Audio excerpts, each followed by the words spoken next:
Tuhan bersamamu dan bersama rohmu. Inilah Injil suci menurut Matius. Dimuliakanlah Tuhan. Pada suatu hari, banyak orang mengerumuni Yesus. Melihat hal itu, Yesus menyuruh bertolak ke seberang. Lalu datanglah seorang ahli Taurat dan berkata kepadanya, "Guru, aku akan mengikuti engkau kemana saja engkau pergi." Yesus berkata kepadanya, "Serigala mempunyai liang dan burung mempunyai sarang, tetapi Anak Manusia tidak mempunyai tempat untuk meletakkan kepalanya." Seorang lain, yaitu salah seorang muridnya, berkata kepadanya, "Tuhan, izinkanlah aku pergi dahulu menguburkan ayahku." Tetapi Yesus berkata kepadanya, "Ikutlah aku, dan biarlah orang-orang mati menguburkan orang-orang mati mereka."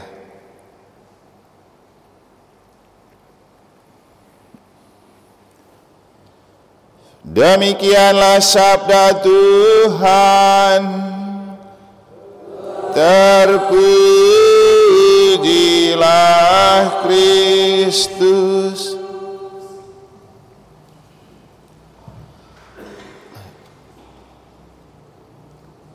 Kepo itu perlu dan memang tidak terlalu penting, tapi itu sebuah perasaan yang memang asik untuk dimiliki orang dan kita temukan dalam diri orang.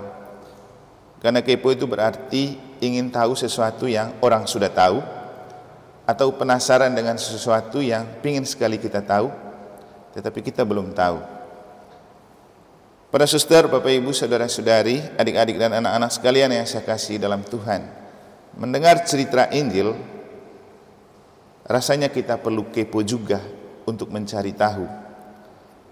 Ketika Yesus bilang kepada murid yang sudah lama mengikuti dia, "Tuhan, izinkanlah aku pergi dahulu menguburkan ayahku." Tapi Yesus bilang, "Ikutlah aku dan biarkanlah orang-orang mati menguburkan orang-orang mati mereka." Benar, ayahnya mati. Kalau menurut saya sih, tidak tega Yesus kalau tahu bahwa benar ayahnya mati lalu tidak memperkenankan ia pulang. Jadi tidak mungkin. Apalagi kita tahu Yesus itu sangat perhatian dan peduli dengan orang-orang mati. Dalam Injil kemarin kita mendengar cerita tentang seorang anak 12 tahun yang sudah mati, tapi Yesus bilang tidur dan dia bangunkan. Kita juga pernah mendengar cerita tentang Lazarus yang mati, tapi Yesus bangkitkan. Masa dia punya murid, ayahnya mati, Yesus bilang, "Tidak usah kau pergi, kau ikut saya." Tidak mungkin. Yang mungkin itu bisa jadi ini muridnya itu akal-akalan. Mungkin dia jenuh, mungkin dia bosan, mungkin dia malas ikut Yesus, makanya dia cari alasan. Saya rasa Yesus tahu kondisi sebenar ayahnya, belum tentu mati. Karena itu tadi, tidak mungkin Yesus tidak kasihan dengan dia yang ayahnya mati lalu dia pergi kubur. Yesus larang. Apa yang mau dikatakan dari cerita ini? Bapak Ibu, untuk menunjukkan kemalasan dan ketidakrelaan, orang lebih suka mencari alasan. Dan cara terbaik untuk menghindar dari sebuah kenyataan yang harus kita ikuti adalah sibuk mencari alasan. Biasanya orang, kalau dia tidak tulus mengikuti sesuatu, dia akan menolak, dan setelah itu dia sibuk cari alasan, dan dia tidak merasa cukup dengan 1-2 alasan untuk meyakinkan bahwa dia tidak ikut karena dia sibuk. Pasti dia cari-cari segala macam alasan lalu dipakai hanya karena membenarkan dia tidak ikut. Kenapa kamu tidak ikut misa? Oh begini Romo, begitu Romo. Kemudian lagi begini, ada begitu lagi. Padahal satu saja masalahnya, kau tidak dari hati mau ikut misa. Karena kalau dari hati mau ikut, apapun persoalan lain yang muncul, kau sudah tahu bahwa dalam 1 minggu atau misa harian kita punya waktu 6:30. Maka segala macam keperluan lain harus sudah diatur sedemikian, jangan sampai tabrak dengan 6:30 itu. Nah, pada titik inilah kita coba memaknai ketika Mazmur itu punya referen menulis, camkanlah ini, hai kamu yang melupakan Allah. Kapan kita melupakan Allah? Dan mengapa kita melupakan Allah? Mungkin saya bisa mengandaikan atau mengatakan seperti ini, contoh apa artinya melupakan Allah. Misalnya, kita sudah dibacakan pengumuman misa hari Minggu. Tiba-tiba kita asik dengan pekerjaan. Kita mungkin mengejar pekerjaan yang sudah dari pagi dan setiap hari kita kerjakan. Tapi masih juga jam misa kita terus kerja dan tidak misa. Nah, melupakan itu beda dengan lupa. Kalau lupa itu memang orang tidak sadar bahwa itu harus terjadi karena dia sudah keasikan dengan aktivitas lain. Dan memang dia sudah tidak berpikir lagi tentang hal itu. Tapi kalau melupakan itu, dia tahu tapi dia sengaja melupakan. Dia sengaja lupa. Dia tahu misalnya ada jadwal doa, ada jadwal kor, ada jadwal kerja di gereja, ada jadwal misa, tapi dia pura-pura tidak tahu kalau itu ada. Berarti itu namanya sengaja melupakan apa yang dia sudah tahu. Itulah saat dimana kita melupakan Tuhan. Jadi ketika kita dengan tahu dan mau tidak mengikuti sebuah kegiatan rohani atau kegiatan gereja, bukan karena kita tidak tahu, tapi karena kita tahu, hanya karena kita tidak peduli dan tidak merasa itu penting.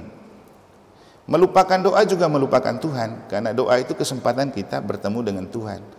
Melupakan misa itu sama dengan melupakan Tuhan. Nah, apakah kemudian Tuhan melupakan kita? Tidak juga. Tuhan tidak pernah melupakan kita. Tapi Tuhan bisa pura-pura melupakan kita kalau kita tidak peduli dengan Tuhan.